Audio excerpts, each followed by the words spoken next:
Olá, essa é a segunda aula do curso preparatório para maratonas de programação. E aqui vai uma rápida apresentação de quem eu sou. Meu nome é Francisco Hacklin. Atualmente trabalho como um desenvolvedor de IA, analista, no Centro de Inovação ED, em Maceió. Estou no oitavo período do curso de Ciência da Computação, na UFAL Arapiraca. E sou também técnico em informática pelo IFAL Palmeira. Aqui está o meu LinkedIn, meu GitHub. E o que é que vamos ver nessa aula? A ideia é revisar alguns conteúdos mais base, basicamente estrutura de dados, que em toda questão vai cair algum. E vamos ver um pouco de teoria, uma revisão do que é aquela estrutura de dados. E focar na resolução de questões utilizando essa estrutura de dados em questão. Vamos ver, por exemplo, lista, mas lista é algo mais padrão, algo mais conhecido, então vamos logo focar nas questões, O objetivo aqui não é trazer uma teoria muito detalhada, mas só relembrar os conteúdos, algumas das estruturas de dados mais utilizadas, Até porque eu acredito que todos vocês já viram essas estruturas, mas que a gente possa principalmente vê-las na prática, Como elas caem em algumas questões de maratona e praticar um pouquinho para de repente quando chegar numa questão mais complexa, numa maratona real, a gente já esteja preparado, Então, vamos lá, começando... O que a gente vai ver são listas, matrizes, filas, pilhas, um exercício que vai englobar tanto pilha como fila, e árvores, Tem outras estruturas de dados, mas a gente resolveu focar nessas, que são talvez as mais básicas, mais genéricas. Então vamos começar com listas, Como lista é um conteúdo muito padrão, todo mundo já deve saber o que é listas para estar aqui participando desse preparatório para maratonas. Então vamos direto para uma questão, A questão que a gente pegou, ela está lá no The Huxley, A maioria das questões que a gente vai ver aqui estão lá no The Huxley.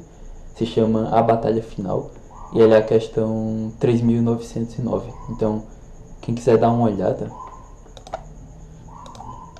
ela é essa aqui, a batalha final. Se alguém quiser testar antes, tentar antes, pode parar o vídeo aí e tentar.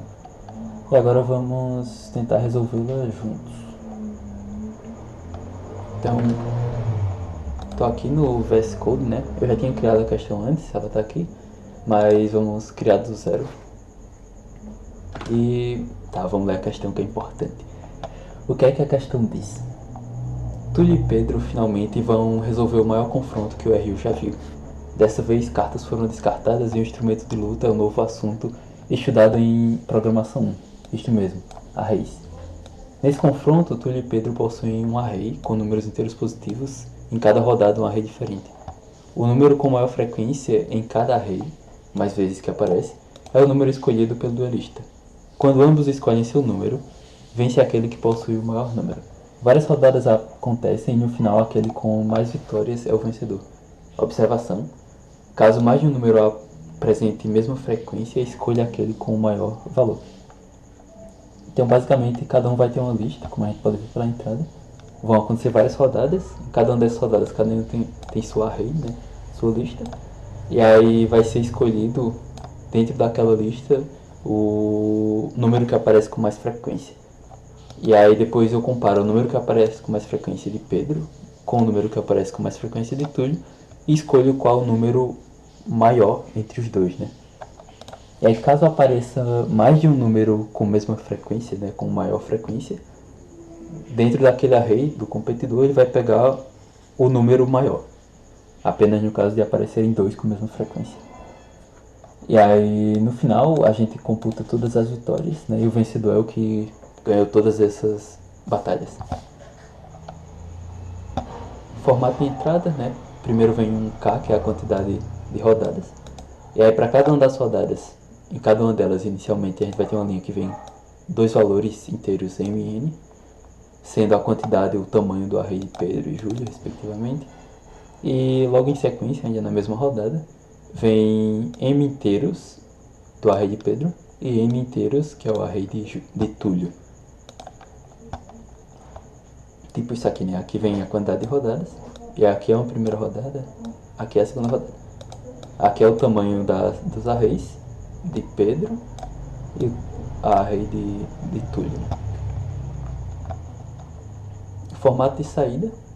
Para cada uma das rodadas, a gente vai estar printando o valor que foi escolhido por Pedro e por Túlio. Escolhido não, né? O valor que eles estão usando, na verdade, que é aquele que teve maior frequência dentro da array deles. E no final de tudo, a gente printa quem foi vitorioso, né? Dessa maneira, Pedro foi vitorioso com tantos pontos, caso Pedro vença. O mesmo para Túlio, caso Túlio vença. E caso do empate, a gente printa Túlio e Pedro empataram com tantos pontos. É isso, vamos para a questão. Deixa eu tomar um gole d'água que a garganta está ficando seca.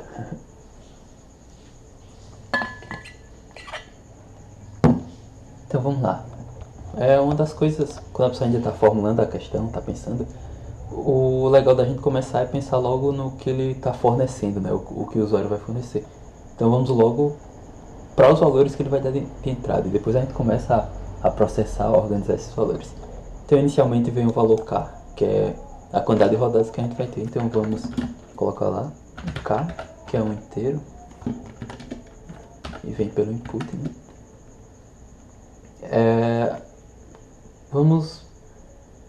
As próximas entradas, elas são já dentro da rodada, né? De acordo com o tanto de rodadas, a gente vai ter o tanto de entradas. E aí a gente vai ter um for aqui. Mas dentro desse for a gente já vai estar fazendo algum processamento, então antes dele eu vou criar logo duas variáveis que a gente sabe que vão ser necessárias, que é no caso o tanto de vitórias de Pedro e o tanto de vitórias de Paulo, o tanto de vitórias de Túlio, né? Que é justamente o que a gente vai precisar mostrar aqui no final e vai estar computando a cada uma das rodadas da batalha. Então eu vou criar uma variável chamada pontos Pedro, que começa com 0. E ele botou ponto João aqui. O Copilot está dando autocomplete, mas vamos tentar digitar o máximo possível para não perder a prática. E aí vamos lá, ele já está sugerindo aqui também. A gente vai estar fazendo repetição de K vezes, que é o tanto de rodadas. E aí para cada uma delas, a primeira coisa que a gente pega em cada uma dessas rodadas são dois inteiros, sendo M e N, né, que vão ser os tamanhos das arrays de Pedro e de Túlio. Então, M e N. E aí, ele já sugeriu aqui também, mas vamos escrever.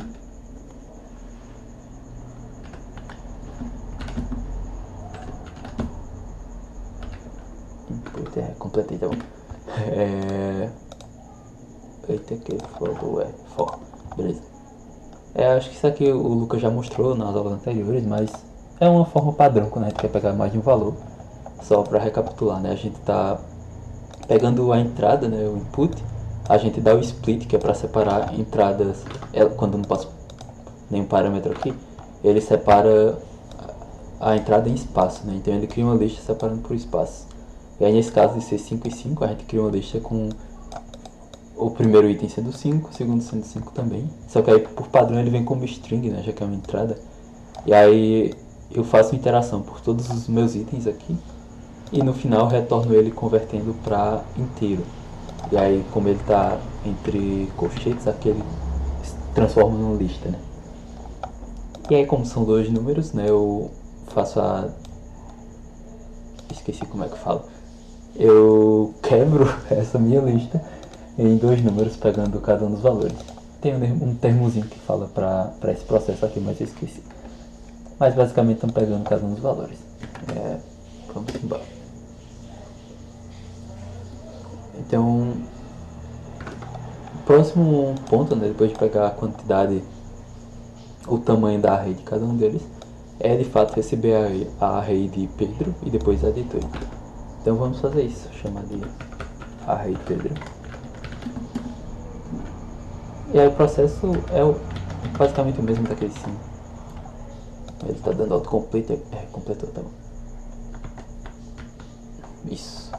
Porque a gente mais uma vez vai estar pegando a entrada, quebrando ela e transformando em inteiros. A gente vai ter uma lista de inteiros. Só que ao invés de eu quebrar aqui em várias variáveis, eu estou jogando em uma variável só, que no caso vai ser essa array de Pedro. E aí Túlio é a mesma coisa, que é a próxima entrada.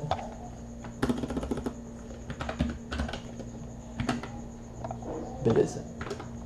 Então, basicamente eu peguei todos os dados de uma rodada. A próxima entrada já seria a próxima rodada em si, né?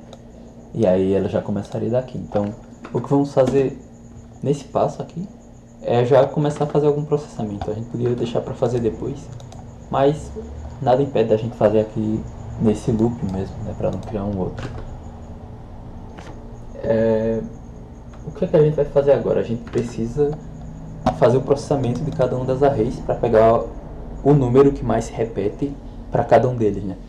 E aí depois a gente vai comparar qual número é maior e dar a vitória ou para um ou para outro daquela rodada. Para não ficar muito bagunçado o código aqui, eu vou criar uma função aqui em cima. E principalmente porque a gente vai ter que chamar o mesmo processo para as duas arrays, né?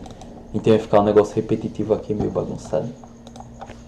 Vamos criar uma função para isso, que eu vou chamar de mais frequente. Ele recebe um array. E aí vou ter uma variável chamada frec, que ela é um dicionário, e vai justamente, já está completando aqui, ele vai justamente computar naquela array a frequência de cada um dos números dela, né? Então vamos fazer isso aí que eu estou sugerindo. Para cada um dos números dessa minha array, o que é que eu vou fazer? Minha frequência na posição número, ela recebe a frequência na mesma posição mais um.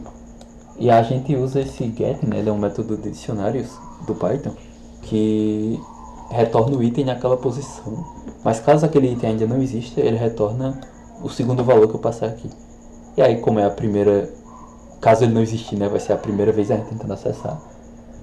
A gente retorna 0 e aí ele soma com mais 1, né? A primeira ocorrência. Isso impede a gente precisar fazer um if, se existe ou não e tal. E aí, beleza, é isso. Aqui tá certo. E aí, no fim, a gente vai ter aqui. Eu consigo pegar a maior frequência. Ele vai ser o maior valor dos meus valores do meu dicionário de frequência, né? Pego o dicionário de frequência, os valores dele, que eu estou computando justamente a frequência. E aí pego aquela frequência que é maior. E aí lembrando que a gente pode ter mais de um item com a mesma frequência. Então a gente precisa escolher, a gente precisa meio que extrair quais são esses números com maior frequência para depois escolher qual é o maior deles, né? Caso exista mais de um. Então vou chamar de candidatos, minha variável, que vai computar todos aqueles com maior frequência. E aí como é que a gente faz isso? Vou estar retornando aqui cada um dos números da minha frequência.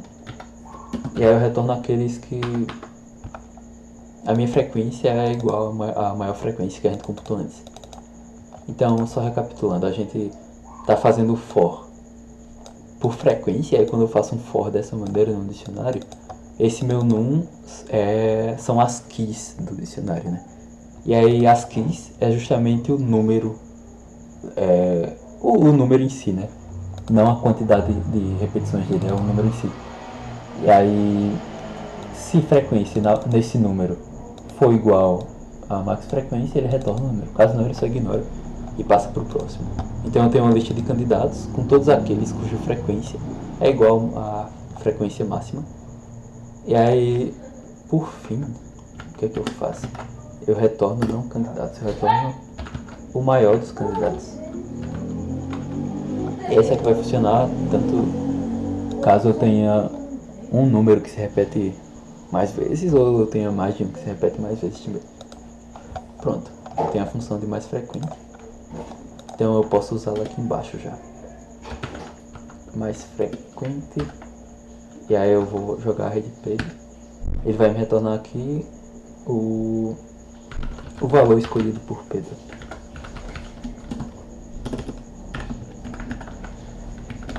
E aí eu tenho isso para Túlio também.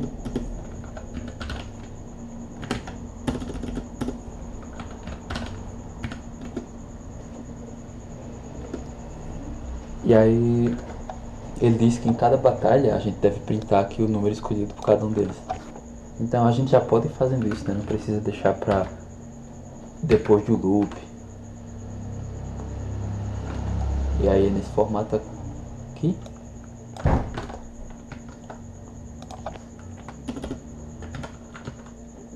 Pedro é a pontuação dele. A pontuação não, digo, o número que ele escolheu. E o número de Túlio. Beleza. E aí o que falta a gente fazer aqui agora? Eu já tenho o número de cada um deles. Printei o número que ele escolheu para aquela rodada. Agora falta computar o número de vitórias, né? Quem ganhou aquela rodada para incrementar nos nossos pontos Pedro e pontos Túlio. Então o que eu vou fazer basicamente é um if, verificar se o número escolhido por Pedro for maior que o número escolhido por Túlio, Pedro recebe mais pontos, recebe mais uma vitória. Caso contrário, caso de Túlio for maior do que o de Pedro, Túlio que recebe mais pontos. E aí nesse caso a gente não vai precisar de um else. Caso de empate, ninguém ganha ponto. É essa a lógica. Beleza, estou iterando todas as rodadas, estou printando todas as vezes, estou computando todas as vitórias. O que a gente tem que fazer no final? Mostrar quem foi vitorioso, seguindo essas regrinhas aqui. Então vamos lá. Se o ponto de Pedro for maior que o do Túlio, a gente vai pegar esse aqui. Pedro foi vitorioso. Pontos Pedro. Foi vitorioso com tantos pontos. Elif.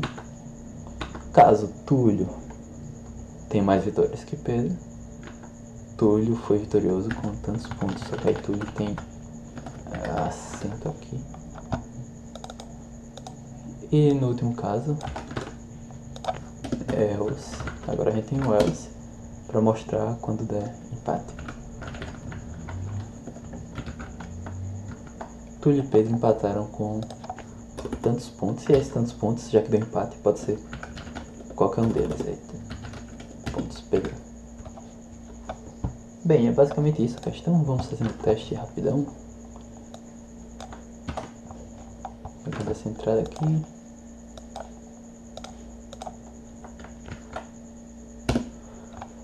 Beleza, ele deu aqui primeiro Pedro 32, Túlio 5, depois 40, 10, 40, 10. Pedro foi vitorioso com 2 pontos. Ok, ele só ficou pulado de linha aqui porque ele tá printando no meio da entrada também, né, quando tá esperando a entrada. Mas vai ficar direitinho lá no The Huxley. Vamos testar agora. Copiando aqui meu código, enviar a resposta. Eu já tinha enviado antes, vou limpar para enviar com vocês. Escolhi aqui Python 3, né? Copiei meu código. Vamos testar antes a execução. Você pode ver que ele está todo formatinho aqui. Formatadinho. E os valores estão corretos. Vamos enviar nossa resposta mais uma vez. Será que vai dar certo? Deu certo, olha só. E é isso, foi uma questão de certa forma simples, né? Mas é só pra gente praticar um pouquinho o trabalhar ou desenvolver com listas. Vamos agora para o próximo tópico, que são matrizes. Então, eu acredito que a maioria de vocês já tenham trabalhado com matriz, né? Mas vamos dar uma rápida revisada. Matrizes são basicamente vetores ou arrays multidimensionais, né? Ou listas também multidimensionais, listas dentro de listas. A lista normal a gente sabe que ela tem uma dimensão só, né? Eu trabalho como se fosse uma linha, enquanto a matriz ela tem duas ou mais dimensões, né? No caso de duas dimensões, que é a maneira mais comum da gente trabalhar, ela fica como uma tabela. E os principais usos a gente pode tratar como planilhas, tabelas, isso dentro da programação, né? Simular espaço, né? 2 dimensões, 3 dimensões, principalmente no que é relacionado a jogos, né? Criar tabuleiro, mover personagens, coisas desse tipo. Processar imagens, né? Sendo no caso, imagens são em geral bidimensionais, então cada célula seria um pixel, né? E ali o valor representaria o valor inserido naquela célula representaria a cor, né? O conteúdo daquele pixel. Operações matemáticas e científicas diversas, como a gente sabe. E aqui está um exemplo de matriz, né? A gente tem as linhas e colunas, matriz bidimensional. E a forma que a gente trabalha geralmente em programação, quando quer acessar, acredito que na maior parte das linguagens, eu quero acessar uma determinada célula de uma matriz bidimensional, de um vetor bidimensional, a gente trabalha dessa maneira. Essa aqui é a matriz B, então eu chamo o nome da minha matriz, e entre colchetes eu passo a linha que eu quero verificar e em seguida entre colchetes de novo a coluna que eu quero verificar. No caso de ter mais dimensões, né, a gente iria acrescentando aqui para acessar a célula específica. Para esse exemplo aqui, se eu tiver I igual a 0 e J, I sendo a linha, e J sendo a coluna igual a 4, né, eu vou estar acessando aqui a minha linha 0 e minha coluna 4, então eu estaria pegando essa célula com o valor 1.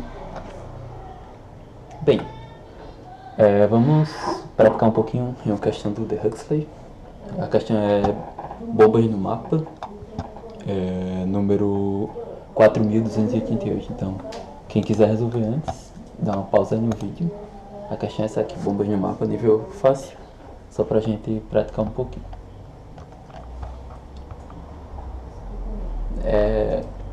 A questão diz assim: Lucas e seus amigos estavam jogando Bomber Friends.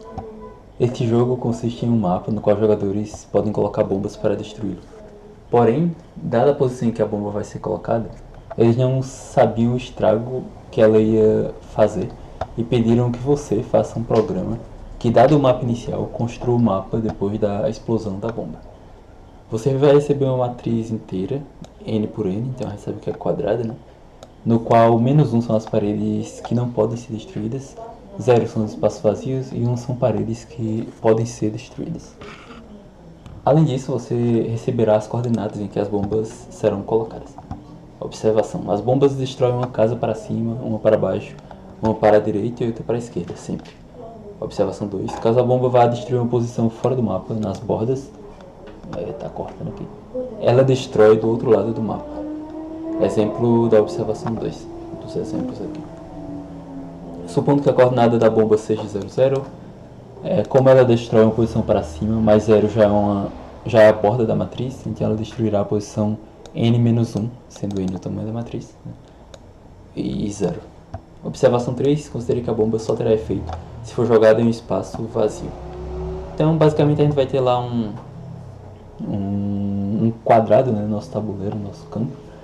E aí ele vai já dar como entrada alguns locais que tem construção, outros não tem construção.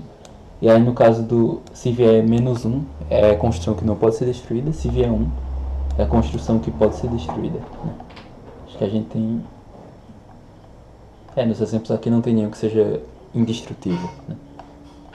E aí, onde a gente joga a bomba, né, ela vai destruir uma posição em cima ou embaixo, né, à esquerda e outra à direita. E se a gente jogar no local que tem construção, que existe alguma coisa, ela não vai ser ativa, né? Não vai ter efeito. O formato da entrada é basicamente isso aqui. Primeiro a gente tem o N, que é o tamanho do nosso tabuleiro, né? Vai ser uma matriz N por N. E em seguida vem N linhas e N colunas de números inteiros que representam o mapa. O tabuleiro inicial. Em seguida vem um valor Q, que representa o número de bombas que a gente vai estar jogando. E depois Q linhas, né? Cada uma sendo as coordenadas das bombas que vão ser jogadas. Então vamos lá. Ah tá, saída. Sua saída deverá conter o mapa após a explosão das bombas, né? A matriz resultante. Temos aqui os exemplos, vamos para a questão. Eu já tinha feito ela aqui, mas vamos fazer ela do zero. Criar um novo arquivo no VS Code. Beleza, então vamos começar pela ordem que ele vai nos dando aqui como entrada. Primeira coisa é receber um valor ini, que é justamente o tamanho do nosso mapa.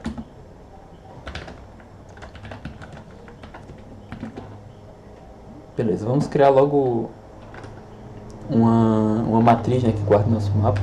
E aí a matriz, a forma que a gente representa em geral, é como uma lista mesmo. Tem até um exemplo aqui, eu acabei esquecendo de mostrar. É daquele caso lá da nossa matriz B. Uma matriz bidimensional normal. Vocês já devem estar acostumados com isso. A gente representa com uma lista, em que cada posição é uma lista também. Então, eu tenho aqui 5 colunas, digo, 5 linhas. Então eu vou ter 5 espaços nessa minha lista, 5 valores, sendo que cada valor, por sua vez, como é uma matriz quadrada, vai ser uma lista que também contém 5 valores, né? E aqui está construída a matriz, essa é a ideia. Então vamos lá construir uma lista inicial, né? Ela começa a fazer então uma lista normal. Depois a gente vai inserindo os valores. E aí o próximo passo é justamente isso, né? A gente já tem um m, então eu vou repetir agora n vezes para inserir as linhas da nossa matriz, do nosso tabuleiro inicial. Então vamos fazer um for. Um for que repete n vezes. Ele já está dando autocomplete aqui, deixa eu só deixar. Para cada uma dessas iterações, vamos fazer assim para ficar mais organizado. Cada uma dessas iterações a gente vai estar recebendo uma das linhas, né, da nossa coluna, da nossa matriz, digo. E aí, novamente, ele vem separado por espaços, então vamos fazer dar um input, quebrar ele em espaços, e aí ele está como string inicialmente, então vamos ter que converter esse valor x for x input, beleza. Temos aqui mais uma linha, e todas como inteiro. E aí no final a gente pode dar um append, né, na nossa lista. Então eu estou adicionando a cada iteração uma lista, né, que é justamente mais uma linha da nossa coluna. Beleza.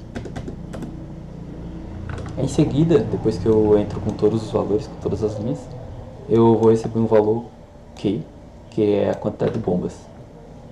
E aí é a mesma coisa daqui de cima, um valor inteiro. E a ideia vai ser parecida, ele já está sugerindo aqui o Copilot. Eu vou repetir Q vezes. E para cada uma delas, eu vou pegar as coordenadas da minha bomba, né? O x e o y daquela bomba em questão. Então, eu vou estar desestruturando a entrada, que vem justamente isso que o Copilot está sugerindo, mas bora escrever. Não sejamos preguiçosos. Eu fui preguiçoso, tá bom. Beleza, temos as coordenadas daquela bomba em questão, x e y. E aí a gente não precisa esperar receber todas as bombas para depois começar a agir no mapa. A gente já pode agir agora e já começar a alterar o nosso mapa, né, que já está completo, com o valor inicial. Começar a alterá-lo no final de todas as entradas, a gente já vai ter o resultado final, né, do nosso tabuleiro após as explosões. Então, a primeira coisa é verificar se onde a gente está jogando a bomba, ela é um espaço vazio para ela poder ter efeito. Porque se não for um espaço vazio, né, se for um espaço com alguma construção, tanto destrutível como não destrutível, ela não vai ter efeito, como a questão diz. Então, a primeira coisa que a gente pode fazer é verificar logo se essa minha coordenada, se esse ponto for diferente de zero, Ou seja, se existe alguma construção lá, não importa se é 1 ou -1, o que eu vou fazer é continuar para a próxima execução, porque aquela bomba não vai ter efeito, né? Ela só vai ter efeito quando o local tiver 0. Beleza. Já tratamos quando tiver atingido alguma construção. E aí uma dica legal pra gente não precisar ficar fazendo uma verificação manual, um cálculo manual toda vez pra pegar o valor em cima, embaixo, à esquerda e à direita, é eu gravar essas coordenadas em uma lista. Eu vou chamar ela de direções. E aí eu vou ter assim, vou guardar cada uma das coordenadas, com o Copilot nos ajudando mais uma vez. Sendo que... Isso, Copilot, valeu.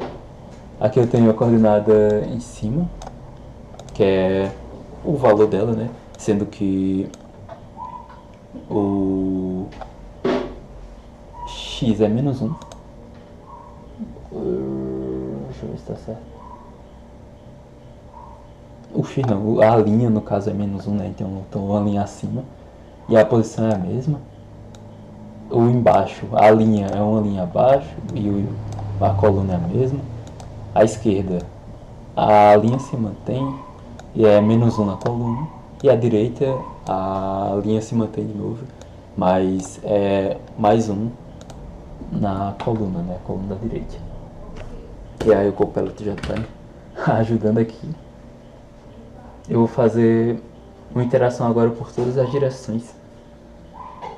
E vou pegar esse valor x, esse valor y da direção que eu estou verificando na hora. E aí eu vou verificar, fazer um cálculo com base nesse meu x e y original, né, onde a bomba caiu. E aí o nx resultante vai ser o x onde a minha bomba caiu, mais a variação do meu x, que é o que está vindo aqui das direções, né? O meu x das direções. Só que eu tenho que pegar isso módulo. Como ele fala, né? Se chegar no final, se eu estiver soltando uma bomba lá no final, ela vai atingir lá em cima. E a gente faz justamente o módulo pegando o n, que é o tamanho do nosso tabuleiro. E aí eu faço a mesma coisa pro y. E aí vai ter casos, quando eu estou iterando aqui por minhas direções, que ou o dx ou o dy vão ser 0. E aí não tem nenhum efeito.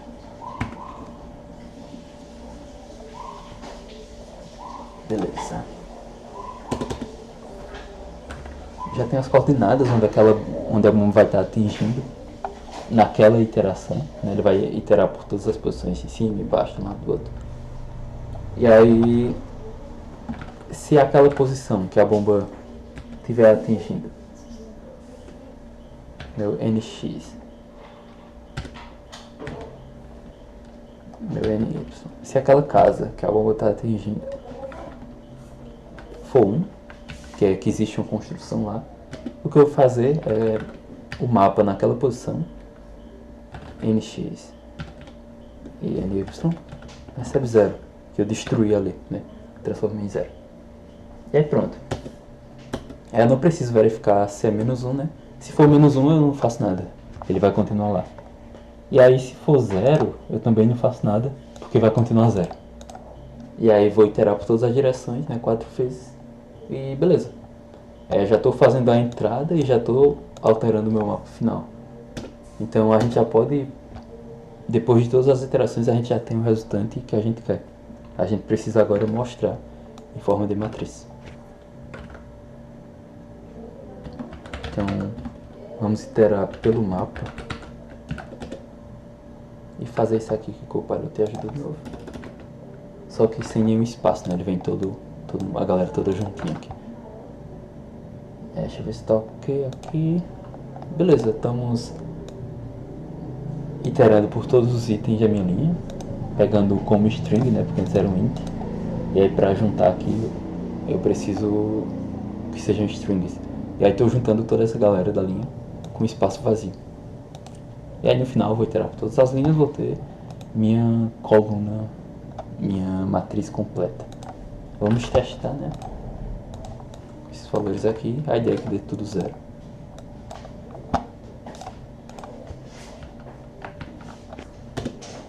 Tudo zero.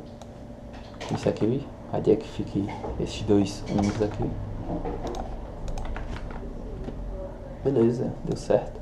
Vamos agora submeter nosso código. Copiei aqui. Enviar a resposta Python. Colado, vamos executar o código. Beleza, deu certo. Vamos enviar a resposta.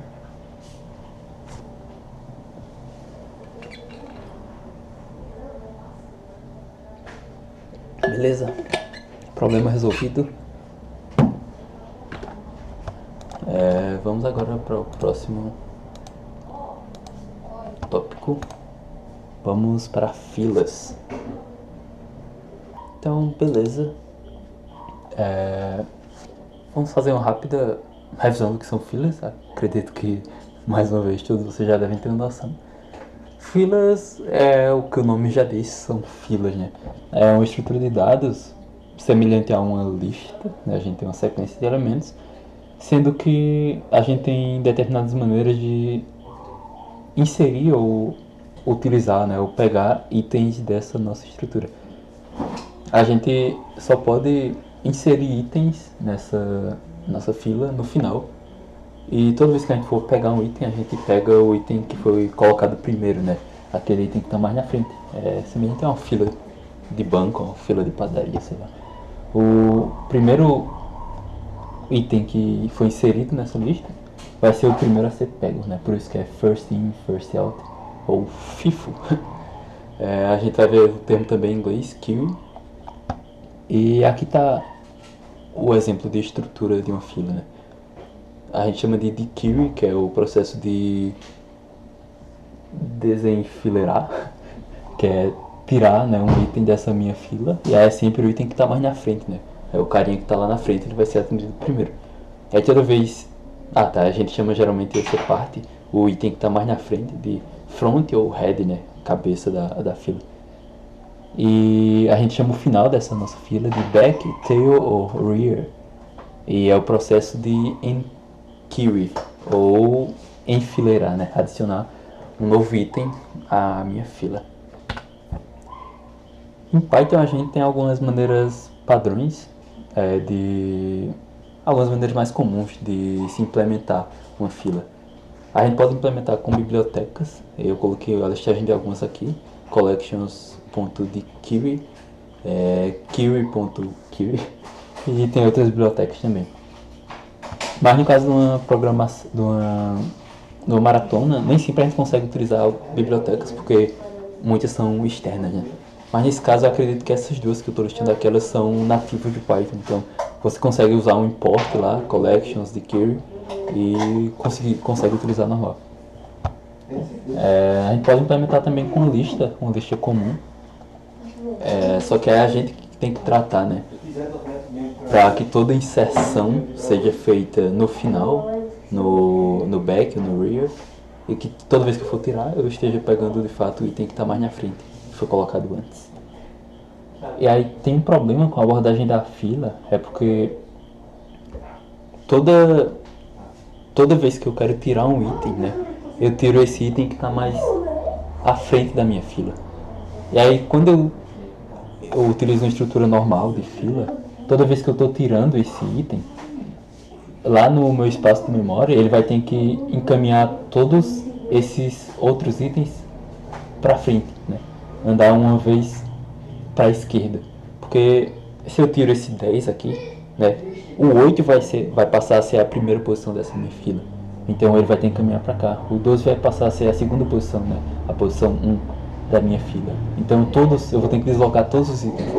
E aí esse é um processo que tem uma complexidade O de N, porque eu tenho que mexer todos os itens e meio que criar uma nova lista a partir daquilo. E aí, para inserir um novo item é tranquilo, porque eu coloco no final, não tem nenhum custo, não estou mexendo com ninguém. Mas toda vez que eu quero tirar de uma lista normal, eu estou movendo todos os outros itens.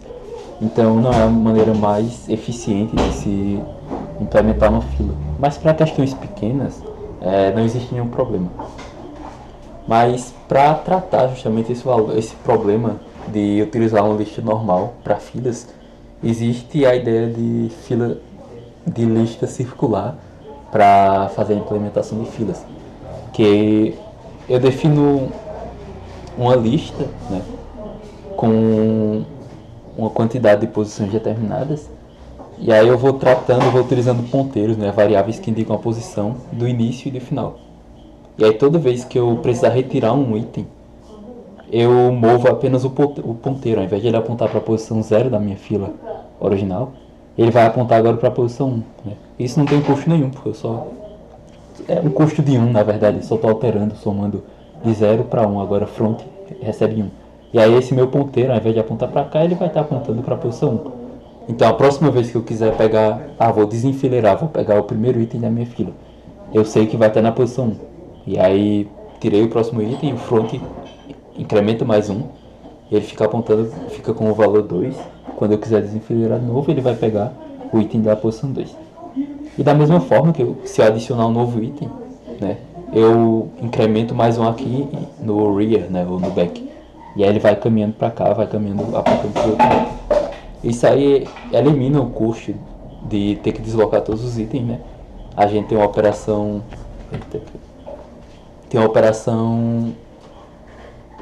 basicamente sem nenhum custo. Não sem custo, né? Mas com custo constante. Que isso só é permitido com a lista circular. O problema dela é que a gente precisa ter uma fila com quantidade delimitada, né? Então, isso é um ponto negativo.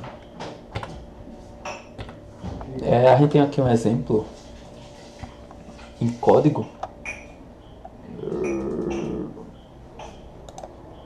de como implementar utilizando um filo normal, né? Então basicamente é usando a pin quando eu quero enfileirar e usando o pop na posição 0 quando eu quero desenfileirar. Vou pegar o primeiro. Só o código aqui executando e tal. A gente verifica se está vazio, né? Se nosso filo é vazio. A gente poderia criar uma classe também com métodos utilizando a lista para delimitar um pouco mais essas operações, mas botei assim só por praticidade. Utilizando a biblioteca query, né, de query, a gente instancia ela e a gente tem um método put para enfileirar e aí ele automaticamente já adiciona no final, né, da nossa fila e o método get para desenfileirar. E aí a gente tem outros métodos que a biblioteca possibilita já, pegar o tamanho da nossa fila, verificar se é vazio. A implementação de fila circular eu preferi implementar utilizando um classe, já que ela tem algumas restrições, né? E aí, criando métodos que tratem isso, fica melhor. A gente basicamente precisa ter um valor que guarde a capacidade dessa minha fila, né? Como eu falei, ela tem um valor delimitado. A gente cria ela com espaço vazio, uma lista normal, que inicialmente começa tudo vazio. Uma variável para guardar o valor onde está o início da nossa fila, de fato, e um final para guardar onde está o final. E aí todos começam com 0, já que já que a fila está vazia. E uma variável que guarda o tamanho atual. E a gente tem uma série de métodos, né? Não vou me atentar muito a isso aqui. Vamos logo para a questão. Isso aqui é só um caso mais especial, né, para vocês terem noção do que existe, mas no geral, em questões mais fáceis, questões médias, isso aqui, se você for implementar tudo isso, vai ser só perda de tempo e até de processamento, né, armazenamento também, para uma questão de maratona. Mas é interessante saber que o conceito existe, que em algumas questões acaba sendo útil. Vamos lá para a questão. Na verdade, vamos fazer diferente. A gente vai fazer uma questão que envolve fila e pilha juntos, né, como eu comentei no início. E aí, porque inclusive o The Huxley não tinha questões muito boas voltadas para os dois tópicos. E aí, vamos logo agora para o próximo tópico, que é justamente pilhas. Bem, a ideia de pilhas é parecida. A gente tem uma estrutura de dados, né, que geralmente pode ser associada com uma fila, pode ser implementada utilizando fila. Só que o que vai alterar aqui é a forma como a gente coloca itens nessa nossa estrutura, nessa nossa pilha, e tira, acessa itens dessa nossa estrutura. Ela segue o processo de last in, first out, né? Que é também conhecido como LIFO. Em inglês, vocês vão ver o nome stack, né? E o comportamento dela é basicamente de uma pilha de livros, né? O último item que a gente colocar é aquele que a gente vai tirar, né? A gente não vai pegar, puxar um item de baixo, né? Então eu vou colocando meus elementos. Toda vez que eu quero tirar, eu tiro o último que eu coloquei, né? Last in, first out. Maneiras de implementação mais comuns em Python. Tem algumas bibliotecas também que fazem isso. Por exemplo, collections.query, que eu acredito que já seja nativo. Tem essa outra aqui que eu não tenho certeza se é nativa ou não, que é a LiFoQuery. Mas, no geral, dá pra gente utilizar a lista normal para implementar. E aí a gente... Aqui tá um array, né, ou uma lista. A gente vai inserindo os itens, né, sempre utilizando o append, que ele insere na última posição atual da minha lista. E toda vez que eu quiser pegar, eu vou dar um pop na última posição.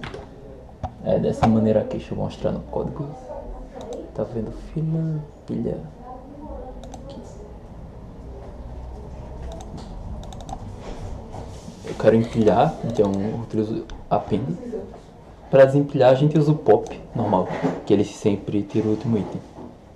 E aí nesse caso, o custo tanto de inserção como de pegar um item é constante, né? Então não tem problemas quanto a isso. Não precisa criar uma pilha circular ou algo do tipo.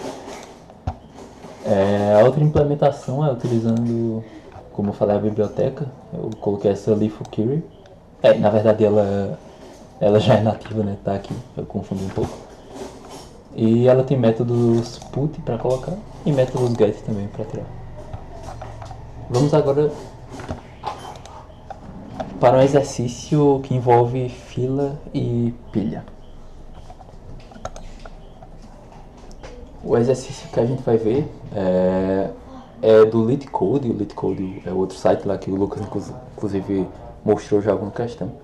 Eu não achei uma questão muito boa envolvendo os dois lá no The Huxley.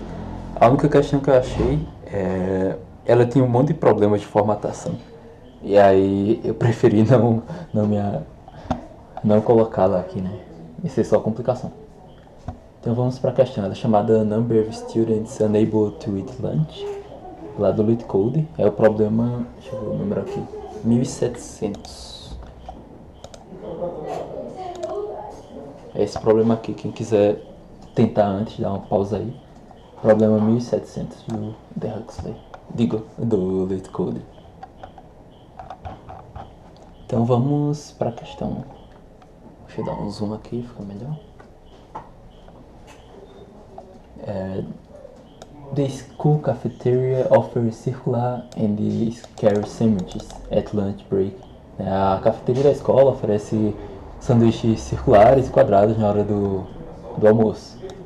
Referenced by number 0 and 1. Referenciados pelo número 0 e 1 respectivamente.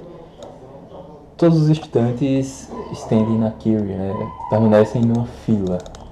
Fila. Each student either prefer square ou circular sandwiches. Cada estudante prefere ou sanduíches quadrados ou circulares. O número de sanduíches na cafeteria é igual ao número de estudantes. The sandwiches are placed in a stack. Os sanduíches são colocados em uma pilha, um sobre o outro.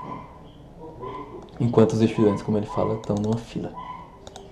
At each step, em cada passo, se o estudante na frente da nossa fila prefere um sanduíche do topo da pilha, they will take it and leave the queue. Ele vai pegar esse sanduíche e sair da fila.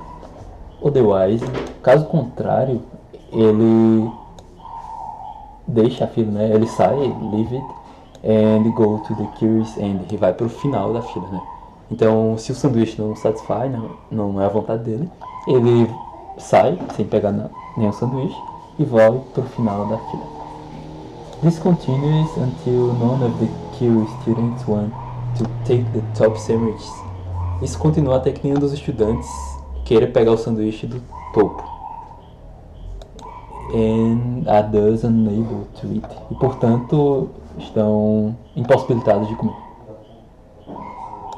You are given two integers arrays. Você recebe arrays de inteiros, né? Students e sandwiches. Onde o sanduíche na posição I é do tipo iésimo sanduíche in the stack, sendo I igual a 0 o topo da nossa pilha. E students na posição J é a preferência do Jésimo estudante no começo da nossa fila, né? Sendo J igual a 0 o início da nossa fila. Return the number of students that are unable to eat. Retorne o número desses estudantes que estão impossibilitados de comer, né? Então, depois de todo esse processamento de o cara pegar o sanduíche que está em cima, se for do gosto dele, ou então ir para o final da fila e esperar, a gente retorna, depois de todo esse processo, o número de estudantes que ficaram impossibilitados de comer, né? Caso exista algum.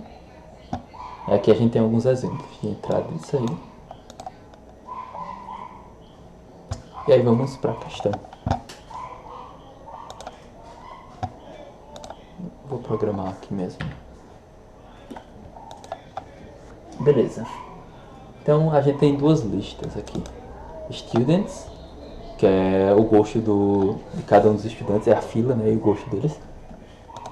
E sandwiches, né, nossa pilha de sanduíches. Vamos começar criando uma variável que guarde a contagem de estudantes que estão impossibilitados de comer. Vou chamar de count. E inicialmente ele começa 0, porque a gente, até então, todos podem comer. E aí eu vou repetir o processo enquanto eu tiver estudantes, né, na minha fila. E aí eu verifico inicialmente se students. Eu vou pegar o primeiro item, né, o primeiro estudante. Então eu estou desenfileirando, então eu sempre pego a primeira posição. Se o meu próximo estudante da fila, né, o primeiro, for igual a sandwiches,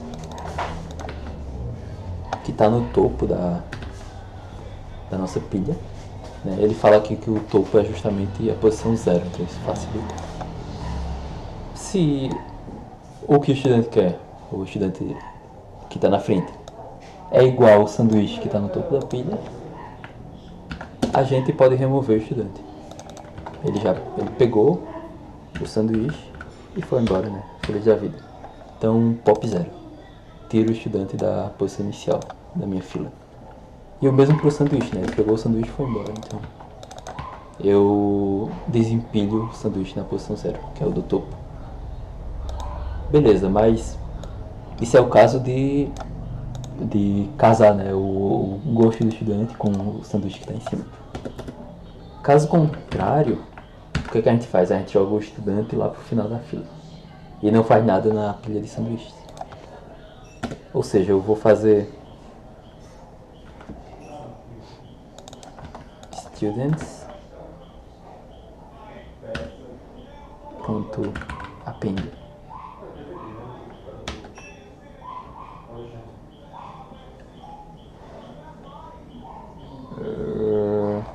E aí eu vou adicionar no final quem? Vou adicionar o students.pop.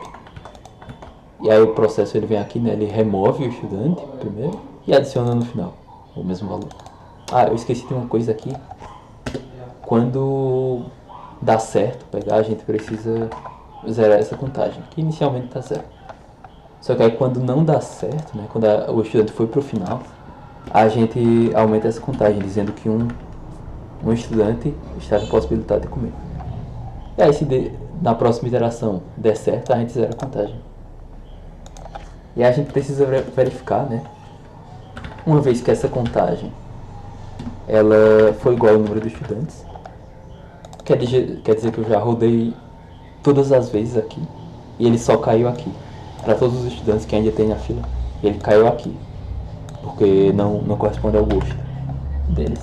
Então, nesse caso, a gente deve finalizar a nossa execução, retornando aqui na função a quantidade de estudantes que sobraram. Caso contrário, caso termine meu loop e ele não venha pra cá, né? É porque todos os estudantes já foram alimentados, minha fila tá vazia. Então eu retorno zero. Beleza? É basicamente isso. É um programa pequenininho, mas que tem um pouco da ideia de filas, né? E de pilhas. Vamos testar agora o nosso caso, nosso código. Deu certo aqui nos dois casos, vamos submeter.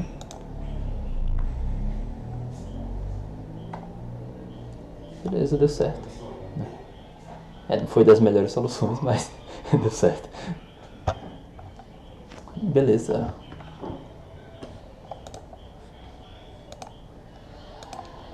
E agora o último tópico que veremos é árvores. Ok, então vamos começar com a definição simples do que são árvores, né? Árvores geralmente a gente utiliza para quando a gente precisa de uma estrutura hierárquica, né? Eu tenho itens que seguem uma hierarquia, itens que estão em níveis diferentes. E, provavelmente vocês já devem ter visto, já devem ter trabalhado inclusive com estruturas, né, nesse estilo. Cada pontinho desses, cada item, a gente chama de nó, né, e estão conectados por arestas. A gente tem os nós folhas, que são os nós que não têm descendentes após ele. Com o 8 também aqui seria um nó folha, né, já que ele não tem nenhum descendente. E nó raiz é o nó primeiro, né, o nó original. E aí a gente sabe que uma árvore também ela é um tipo de grafo, só que um grafo unidirecional, que ele parte sempre de um nó raiz. E não tem ciclos, né? Tipos mais comuns de árvore binária, geralmente cai muita questão relacionada a isso quando cai questão de árvore. Árvore de busca binária, que é um tipo de árvore binária, mas que a gente separa os itens, a gente vai inserindo ele de uma maneira que facilite uma busca posterior. Tem um exemplo, depois eu mostro o exemplo de árvore de busca binária. Árvores AVL, que elas são balanceadas. Árvore tree, que é árvore de prefixo, né? É muito usado em compiladores, em coisas desse tipo. Mas enfim, é só para mostrar exemplos. Alguns exemplos de uso, né? Representar estruturas hierárquicas, como sistemas de arquivos, árvores DOM em HTML e XML. Implementar algoritmos de busca e ordenação eficientes, como em árvores de busca binária. Construir compiladores, interpretadores, árvores de sintaxe abstrata. Implementar estruturas de dados como heaps para filas de prioridade. Realizar buscas por prefixos eficientes, com as trees, ou tries, não lembro, acho que é tries, tá? A pronúncia correta. E uma série de outros usos. Formas mais comuns de se implementar em Python. A gente pode utilizar bibliotecas, mas eu não acredito que não existe nenhuma biblioteca nativa do Python, a gente precisa instalar, então não serviria para uma maratona, mas tem algumas como BigTree, TreeLib e TimeTree. A gente pode implementar também com dicionários e com classes, né? Com dicionários acaba sendo mais simples, Mas se o código, se o problema for grande, né, vai acabar ficando mais bagunçado. Com a classe a gente consegue separar mais, definir melhor as coisas. Só que aí se for um problema simples, também não acaba não compensando muito criar uma árvore e tal. Aqui tem um exemplo de árvore de busca binária, né? Que a gente insere, ela é uma árvore binária, como a gente pode ver que cada item ela tem no máximo 2 filhos. E sempre à esquerda do item a gente tem um número menor do que o filho da direita. Então, por exemplo, aqui 15, quando eu vou inserir o valor 10, ele vai direto para esquerda do valor 15, já que ele é menor do que 15. E aí eu vou inserir depois 18, ele vai ficar à direita do 15. E aí vai seguindo essa lógica nas inserções. Isso facilita para buscas posteriormente. Antes de a gente ir para o exercício de Huxley, né, eu tenho aqui exemplo de implementação de uma árvore normal. Eu implementei aqui com a classe para ficar um pouco mais organizado, apesar de ser um exemplo pequeno. Mas nesse caso eu criei uma classe que representa um nó da nossa árvore. E aí cada nó ela tem 2 atributos, sendo um deles um data, que é o dado que ele contém, que aquele nó contém, que aí em geral seria algum número, por exemplo, aqui. O data desse nó aqui seria 15. E children são os filhos, né? A gente tem instâncias aqui também de outros nós que representariam os filhos daquele nó diretamente. A gente tem aqui 2 métodos, um addChild que adiciona na nossa lista de filhos uma nova child, esse child sendo um novo objeto, TrueNode. E um método display que basicamente dá um display naquele nó e nos seus filhos de uma maneira arrumadinha. Então a gente tem um exemplo aqui de criação, né? Criando um nó raiz, chamando a classe TreeNode, né? Eu passei o valor 12, o valor inicial. Criei 3 nós aqui que vão ser os filhos, um com valor 3, um com 5 e um com valor 2. E aqui eu estou adicionando eles como filhos de um nó raiz, né? Então é justamente esse exemplo. Eu pensei que eu tinha. Não tenho exemplo. Então a gente tem uma árvore em que o pai é 12, o nó raiz é 12. Ela diretamente. Isso é uma árvore não binária, né? Aí ela tem 3 filhos, sendo 3, 5 e 2.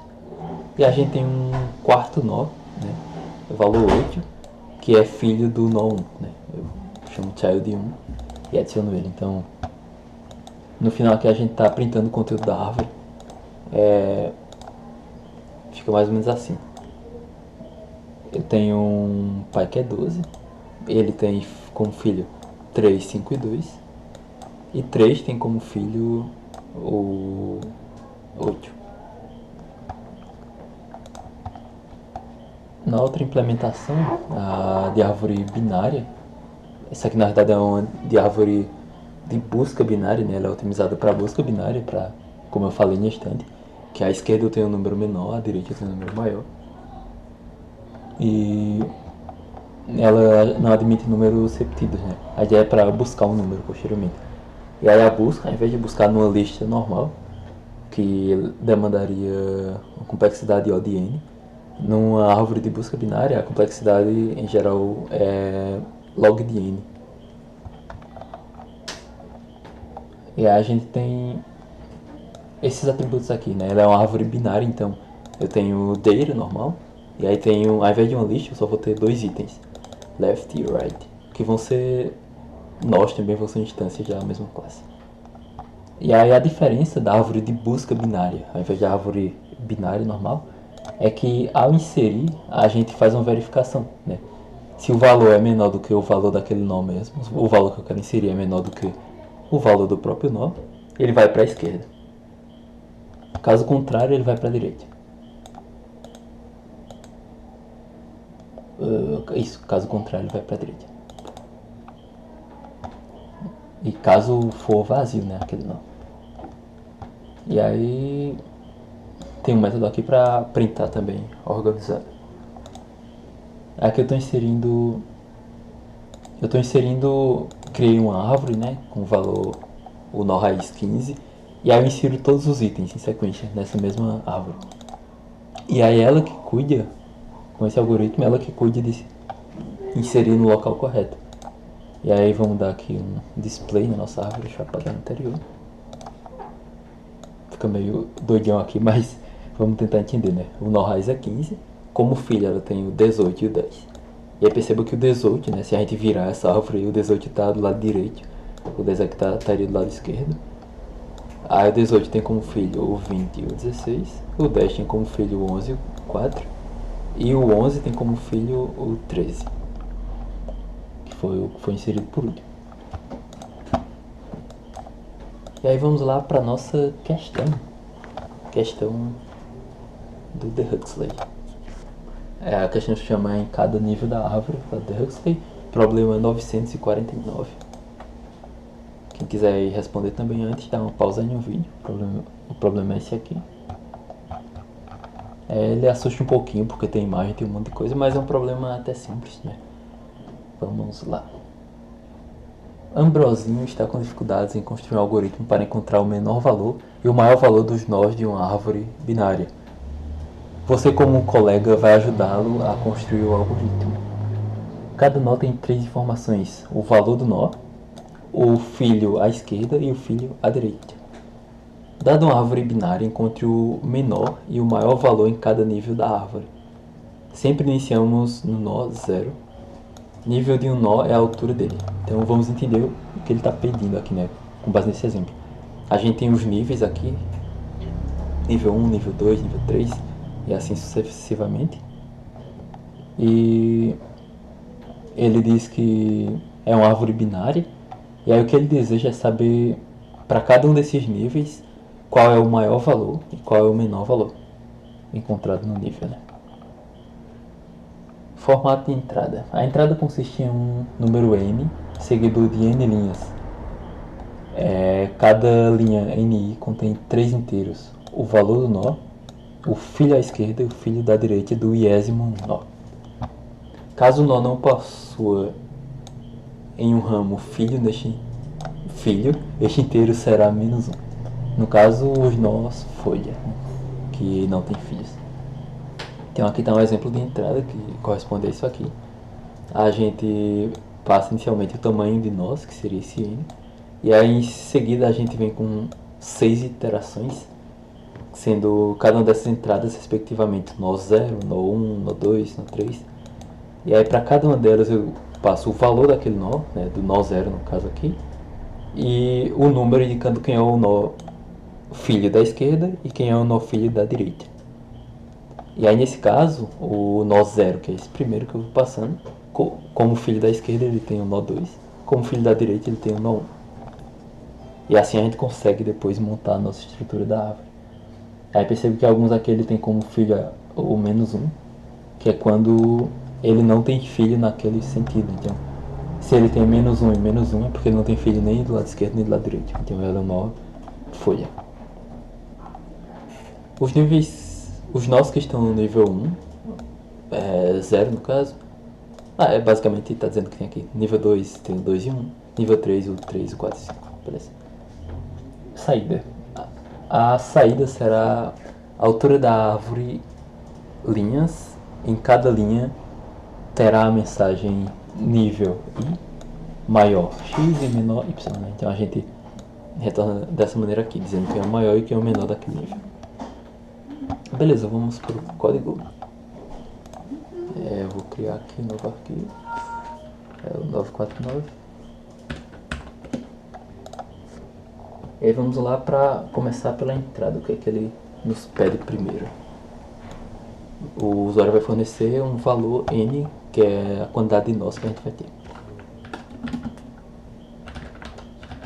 Então vamos pegar com input e converter para inteiro. Vamos criar também, como é um problema mais simples, dá pra gente criar a árvore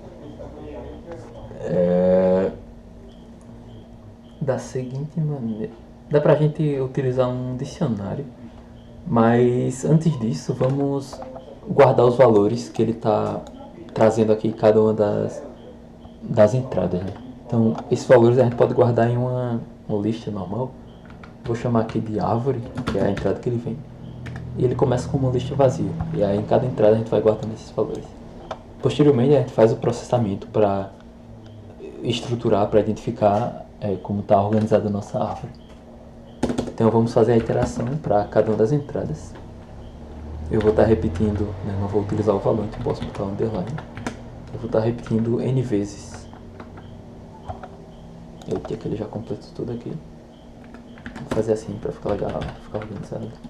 Em cada uma das entradas eu vou estar recebendo um valor inteiro.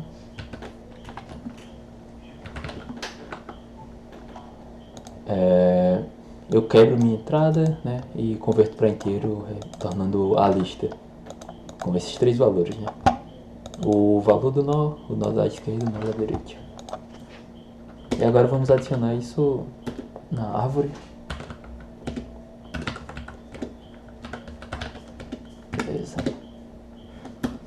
Beleza, já fui com todas as entradas. Agora vamos começar o processamento, né? Vamos criar um dicionário chamado de níveis, que ele vai guardar todos os valores que a gente tem em cada nível. Então, a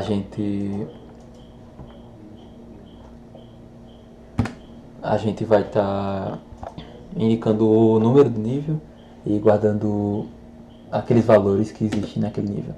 No final, a gente pega quem é o maior e quem é o menor de cada nível para dar nossa saída. Uma maneira que eu vi que é legal de implementar é utilizando uma busca em profundidade, né? Busca em profundidade é um tema um pouco mais complexo, que é usado em grafos, mas nesse caso acaba facilitando, né? Fica um algoritmo bem simples, na verdade. Vamos criar uma função que ela vai estar, eu vou chamar de DFS, que é a busca em profundidade, e aí ela vai receber um nó e um nível. Ó, o pilot aqui já está tentando entender o que a gente quer fazer. E aí, se esse meu nó é igual a -1, eu não vou fazer nada. Eu vou simplesmente para o próximo passo. Caso contrário, a gente continua. Eu vou pegar da minha árvore e vou desestruturá-la. Eu vou pegar a minha árvore naquele nó específico que eu quero verificar nessa iteração. Eu vou pegar seu valor, né? Em cada item eu tenho inicialmente o valor do nó, depois o item da esquerda e depois da direita. Beleza, desestruturei. Agora o que é que eu vou fazer com cada um desses valores? Eu vou verificar se o meu nível atual ele já está cadastrado.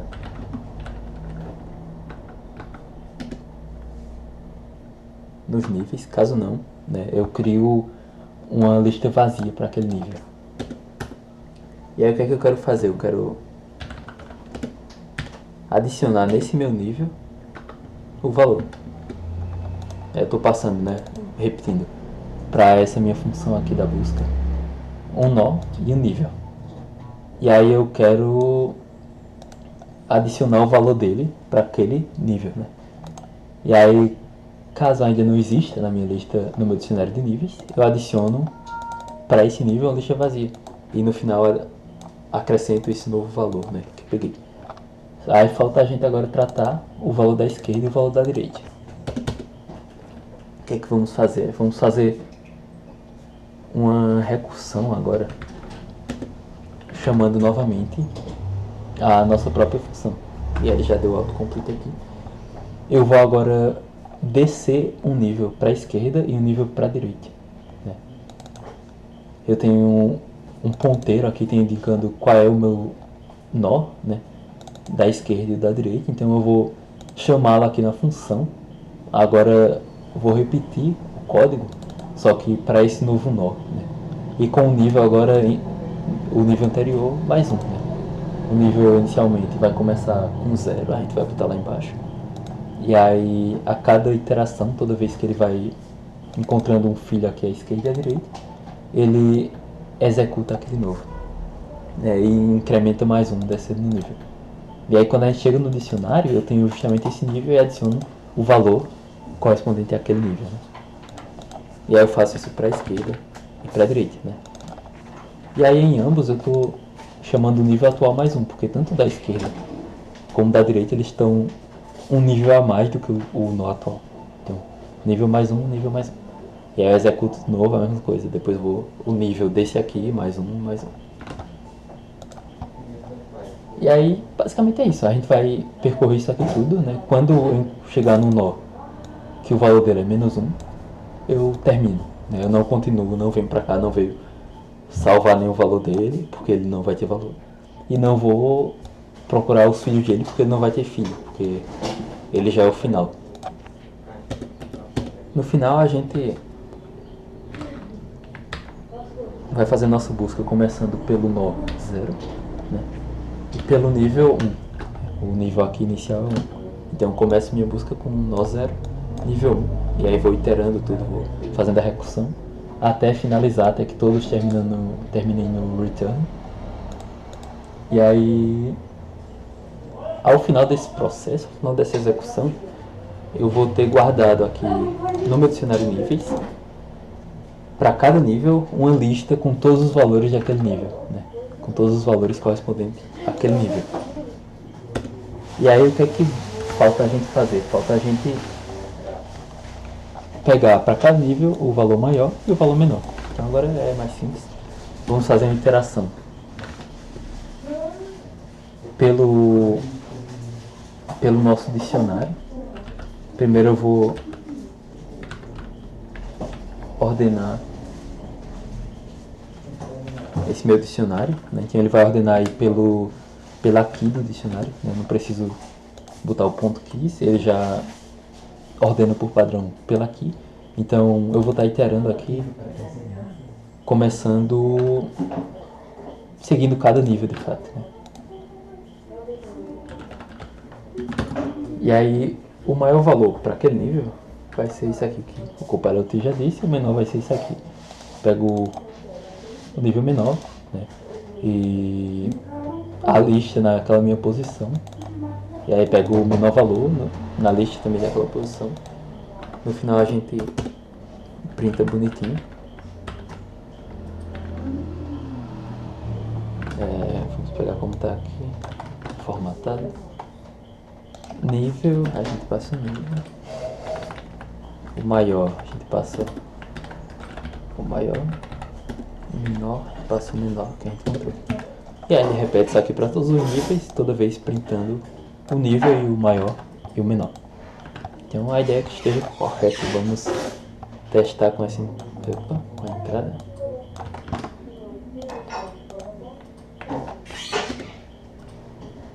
Nível 1, 10 e 10, beleza? Nível 2, 19, 14 e nível 3, 59 e 5, beleza? Vamos agora submeter o nosso código. Enviar a resposta. Já tinha submetido antes, mas vamos submeter de novo. Se eu executar aqui, beleza, deu o valor correto, né? Para o teste, agora submetendo. Está rodando. Beleza, sucesso.